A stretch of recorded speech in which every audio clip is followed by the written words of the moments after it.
ফেলুক, এর থেকে মৃত্যু যন্ত্রণা অনেক ভালো। 8 তারিখ আমরা মাঠে নাস্তা না খেয়ে হইচই করেছি, কিন্তু ওই দিন মাঠে ওরকম কোনো কিছু ঘটেই নাই। আমাদের বিরুদ্ধে যে অভিযোগ আনা হয়েছে সেটা সম্পূর্ণ ভুল, সম্পূর্ণ মিথ্যা। আমার বিরুদ্ধে অভিযোগ ছিল আমি পাসিং আউট প্যারেডের যে সকালে যে নাস্তাটা দেওয়া হয়, এই নাস্তাটা আমি না খেয়ে আমি হইচই করি। হয় চাকরিতে পুনর্বহাল করা হোক, নয় আমাদেরকে মেরে ফেলুক। সমাজের এতগুলো কটূক্তি, সরকার কি পারবে আমার পরিবারকে রক্ষা করতে, আমাকে রক্ষা করতে? ট্রেনিং 1 বছর ট্রেনিং করার পরে যখন আমাদের 10 দিন বাকি ছিল, তখন একটা মিথ্যা অভিযোগ দেখিয়ে যেটা আসলে হয়নি, নাস্তা না খেয়ে বিশৃঙ্খলা সৃষ্টি করা।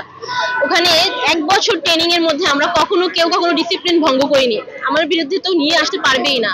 সেখানে একটা মিথ্যা অভিযোগ দেখিয়ে যেটা আসলে ঘটেনি এরকম একটা কারণ দেখিয়ে আমাদের নাটকীয়তা করে আমাদের বের করে দেওয়া হয়েছে, যেটা আসলে ওইখানে কোনো ভিত্তিই নেই। ওটা একটা সিকিউরিটি সম্পন্ন জায়গা, ওখানে সিসি ক্যামেরা ফুটেজ আছে, তারা ওটা চেক করতে পারতো। তারা আমাদের উপর একটা মিথ্যা অভিযোগ নিয়ে আমাদের বের করে দেয়।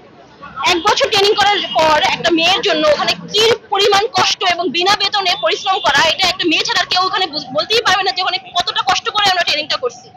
আজকে আমাদের চাকরিতে থাকার কথা, সেখানে আমরা রাস্তায় দাঁড়িয়ে আছি, আমাদের সাথে মিথ্যা, আমাদের সাথে অন্যায় করা হয়েছে। অপরাধ যেখানে হয়নি, তারপরেও ওখানে যে এরকম ঠুনকো অপরাধের জন্য ওখানে ইডির ব্যবস্থা আছে, ওখানে একদিনের মাঠে পরিশ্রম করার ব্যবস্থা আছে, কিন্তু আমাদের তাও করেনি। আমাদের যদি এরকম কোনো কিছু হয়েই থাকতো তাহলে তারা সেটার বিরুদ্ধে আমরা যে ইডি দিতে পারতো, কিন্তু এরকম কিছু না হয়নি, সেখানে আমাদের বের করে দিচ্ছে। তাহলে সেটা আমাদের বলুক, ওরকম তো কারণ তারা দেখাতে পারেনি, কারণ আমাদের এখানে আমি অন্তত কখনো পলিটিক্সের সাথে যুক্তই ছিলাম না। তাহলে আমার বিরুদ্ধে কেন এরকম অভিযোগ নিয়ে আসলো, কেন আমাকে বের করে দিল, কেন আমার সাথে কি অন্যায় করা হলো না? আজকে এই চাকরি হারার পরে আমার বাবা মা অসুস্থ হয়ে পড়ছে, আমি অসুস্থ মেন্টালি, 3 মাস পর্যন্ত আমি মেন্টালি ট্রমার মধ্যে ভুগতেছি।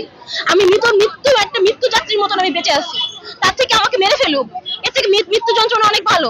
ওই যেদিন আমাদেরকে শোকজ লেটারটা দেওয়া হয়েছে, 8 তারিখ উল্লেখ করা ছিল আমাদের শোকজ লেটারে, 8 তারিখ আমরা মাঠে নাস্তা না খেয়ে হইচই করেছি, কিন্তু ওই দিন মাঠে ওরকম কোনো কিছু ঘটেই নাই। আমাদের বিরুদ্ধে যে অভিযোগ আনা হয়েছে সেটা সম্পূর্ণ ভুল, সম্পূর্ণ মিথ্যা। সেজন্য আমরা চাই যে আমাদেরকে মিথ্যা অভিযোগ থেকে অতি দ্রুত মুক্তি দিয়ে আমাদেরকে চাকরিতে পুনর্বহাল করা হোক, এটাই আমাদের দাবি। এর জন্য আমরা এখানে অবস্থান কর্মসূচি পালন করছি।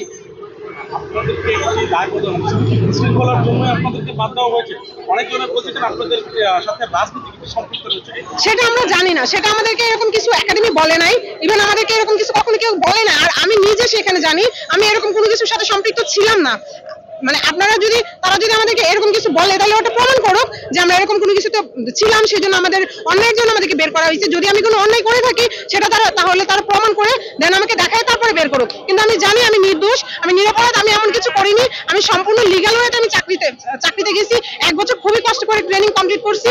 আমার এই অবিচারের বিচার করে আমাকে অতি দ্রুত চাকরিতে পুনর্বহাল করা হোক, হয় আমাকে মেরে ফেলা হোক, নয় আমার চাকরিতে পুনর্বহাল করা হোক, এটাই আমার দাবি, আর কোনো দাবি নাই। কারণ আমার যে অবস্থা, আমি এখন ওভারকাম করে অন্য কোনো চাকরিতে যাইতে পারবো কিনা, আমার অন্য কোনো চাকরি হবে কিনা, এগুলোর দায়ভার কে নিবে? আমি খুব কষ্ট করে নিম্নবিত্ত ফ্যামিলি থেকে খুব কষ্ট করে আজকে এই জায়গায় আসছি, যেখানে আমার পরিবার আমাকে এই জায়গায় নিয়ে আসার জন্য অনেক কিছু স্যাক্রিফাইস করছে। আমার যখন চাকরি চলে গেছে সেই খবর শোনার পর আমার বাবা হার্ট অ্যাটাক করছে, কারণ কি আমি আমার ফ্যামিলিতে একমাত্র ভরসা ছিলাম। আমি আমার নিজের বড় কোনো ভাই নাই, আমার ফ্যামিলির দায়িত্ব নেওয়ার কথা ছিল এখন আমার। তাহলে আমি কেন এখন 1 বছর ট্রেনিং শেষে আমি আমার ফ্যামিলির বোঝা হবো? এই দায়ভার কে নিবে? আমার একটাই দাবি, আমাদেরকে 321 জনকে অতি দ্রুত চাকরিতে পুনর্বহাল করা হোক। অভিযোগ ছিল শৃঙ্খলা ভঙ্গ। ওই দিন ছিল হচ্ছে 8 তারিখ, আমাদের এসপি স্যারদের পাসিং প্যাড প্র্যাকটিস প্লাস আমাদের পাসিং প্যাড প্র্যাকটিস। ওদের ছিল 20 অক্টোবর ওদের পাসিং প্যাড, আর আমাদের ছিল 4 নভেম্বর আমাদের পাসিং প্যাড। সেজন্য আমাদের দুইটা ব্যাচের একসাথে হচ্ছে পাসিং প্যাড প্র্যাকটিস চলমান ছিল। পাসিং প্যাড প্র্যাকটিস চলমান সময়ে আমাদেরকে সকাল 9টার দিকে একটা নাস্তা দেওয়া হয়, ছোলা মুড়ি। ওই ছোলা মুড়ি না খেয়ে নাকি আমরা মাঠে হচ্ছে হইচই করছি, বিশৃঙ্খলা করছি, কিন্তু ওই দিন এমন কোনো ঘটনাই ঘটে নাই মাঠে। আমরা আমাদের নাস্তা সঠিক সময়ে গ্রহণ করেছি, সঠিক সময়ে আমরা আমাদের ওস্তাদজিদের নিয়ম মেনে ওনাদের নির্দেশনা অনুযায়ী আমরা ব্যারাকে অবস্থান করেছি। আমরা মাঠে সুন্দরভাবে সুশৃঙ্খলভাবে ছিলাম, সেটার প্রমাণ চাইলে ওরা সিসিটিভি ফুটেজ চেক করে নিতে পারে। ইভেন হচ্ছে ওখানে যতগুলো ওস্তাদজি ছিল, আমাদের প্রত্যেকটা কোম্পানির জন্য 6 থেকে 7 জন ওস্তাদজি করেছিল। মাঠে 2.5 স্যার থেকে শুরু করে প্রত্যেকটা স্যার ছিল। তাহলে আর ওই দিন মাঠে আমরা পুরো 600-800 জন ক্যাডেট সবাই ছিলাম, তাহলে শুধুমাত্র ওখান থেকে 252 জনকে তারা কিভাবে সিলেক্ট করলো? এটা অবশ্যই আমাদের সাথে বৈষম্য করা হয়েছে, অবশ্যই আমাদের সাথে অবিচার করা হয়েছে।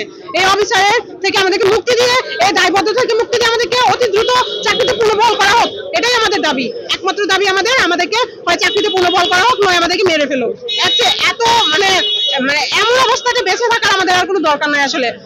আমি এখন পর্যন্ত আমার ফ্যামিলির সামনে দাঁড়াতে পারি নাই। আজকে 2 মাস হয়েছে আমি সারদা থেকে বের হয়েছি, আমি এখন পর্যন্ত ঢাকায় একা একা পড়ে আছি। আমি আমার ফ্যামিলির সামনে দাঁড়াতে পারি না। আমি তাদেরকে কি জবাব দিব, তাদেরকে কি বলবো? আমার আত্মীয় স্বজন আমাকে জিজ্ঞেস করবে যখন যে তুমি কি করছিলা, আমি তো জানি আমি কিছু করি নাই।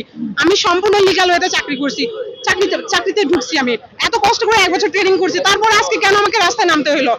এই প্রশ্নের উত্তর চাই আমি। আমাকে অতি দ্রুত চাকরিতে পুনর্বহাল করা হোক। আমরা এখানে যারা আছি 321 জন, সবাইকে অতি দ্রুত চাকরিতে পুনর্বহাল করা হোক, এটাই আমাদের দাবি। দেশের 2020 সাল থেকে কোনো নিয়োগই ছিল না, করোনার কারণে সব নিয়োগ বন্ধ ছিল। সেখানে অনেকদিন পরে একটা নিয়োগ আসাতে আমি 39তমতে পরীক্ষা দিই, সেটা ছিল 2021-এর দিকে। তখন হচ্ছে আমার হয়নি। আমি 40তমতে অনেক স্বপ্ন নিয়ে একাডেমিতে যাই। আমার বাবা মার অনেক স্বপ্ন, আমি ছোটবেলা থেকে ফোর্সের স্বপ্ন দেখে এসেছি এবং পুরোটা নিজেকে সঁপে দিয়েছিলাম। পুরোটা সঁপে দেওয়ার পরে যখন এমন ভাবে স্বপ্নটা ভঙ্গ হয়, আমাদেরকে ছুটিতে পাঠানো হয়, যে যারা যারা আমরা পাসিং আউটে ছিলাম না আমাদেরকে আলাদা করে ফেলা হয় এবং আমাদেরকে বলে যে স্বরাষ্ট্র উপদেষ্টাদের সিকিউরিটির জন্য আমাদেরকে ছুটিতে যাওয়া হয় 19 তারিখ থেকে 23 তারিখ পর্যন্ত। হঠাৎ করে 23 তারিখ ছুটির পরে এসে যদি আমাকে অব্যাহতি দিত, তাও আমি মেনে নিতে পারতাম যে আচ্ছা একটা শৃঙ্খলা, ওরা নিজেরাই তো শৃঙ্খলা মানে নাই। কারণ ছুটির মধ্যে একটা চাকরিজীবীকে কিভাবে একটা পাঠানো হয়? আমি তো একাডেমিতেই ছিলাম না, ওখানে আমাকে আমার থানা বা আমার পুলিশ লাইন অনুযায়ী আমার অব্যাহতি পত্র চলে আসে এবং আমাকে একাডেমি দেয় নাই, আমার নিজস্ব পুলিশ লাইনে গিয়ে আমাকে অব্যাহতি পত্র নিতে হয়েছে এবং একাডেমি থেকেই তারা লোক পাঠায়। এটা কেমন ধরনের ব্যবস্থা? এটা জোরপূর্বক, এবং আমাদেরকে কৈফিয়ত দেওয়ার জন্য 3 দিন সময় দেওয়া হয়। সেখানে আমরা যারা প্রথম দফায় বের হয়েছি আমাদেরকে জোরপূর্বক 2 দিনের মাথায় এবং শুক্রবারে ইমিডিয়েট অর্ডার আসে যে 2টার মধ্যেই একাডেমি খালি করতে হবে।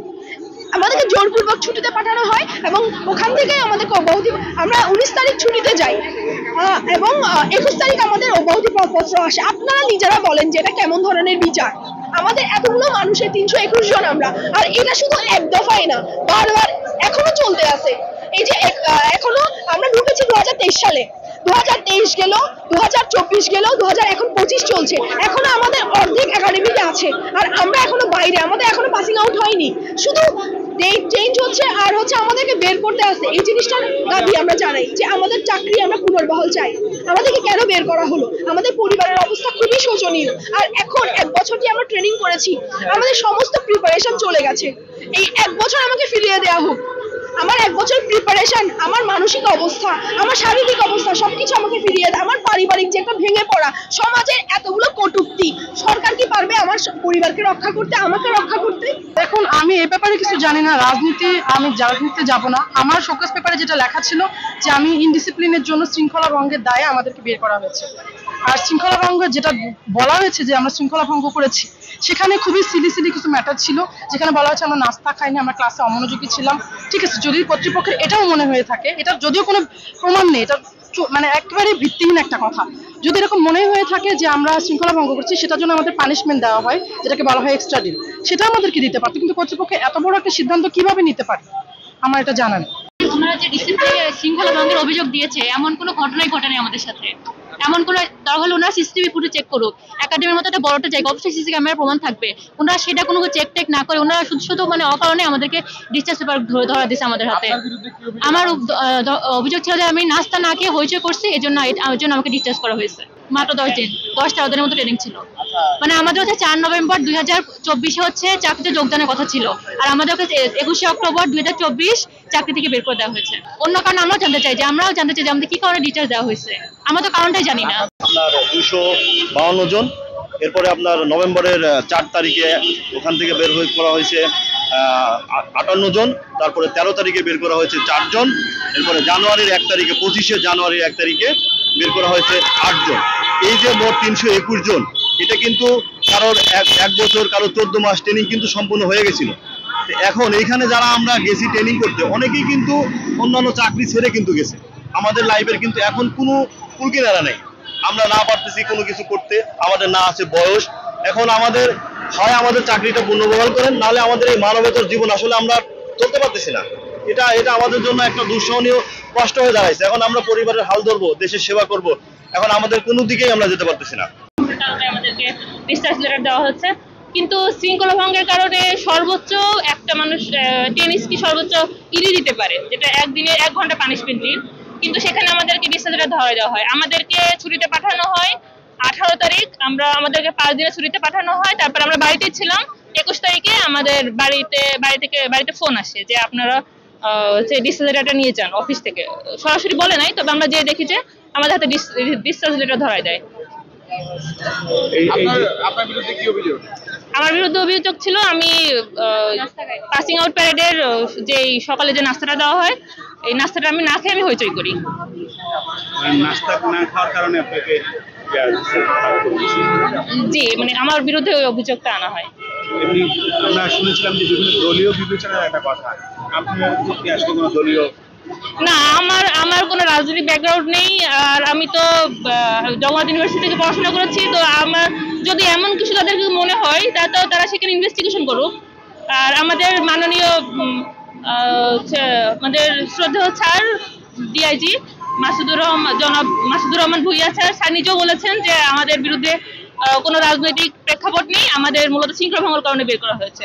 তাছাড়া আমাদের মাননীয় স্বরাষ্ট্র উপদেষ্টা তিনিও বলেছেন, সবাই বিষয়ে অবগত, যে তিনিও বলেছেন যে কোনো রাজনৈতিক কোনো ব্যাকগ্রাউন্ড তাদের নেই, তাদের মূলত শৃঙ্খলা ভঙ্গের কারণে বের করা দেওয়া হচ্ছে।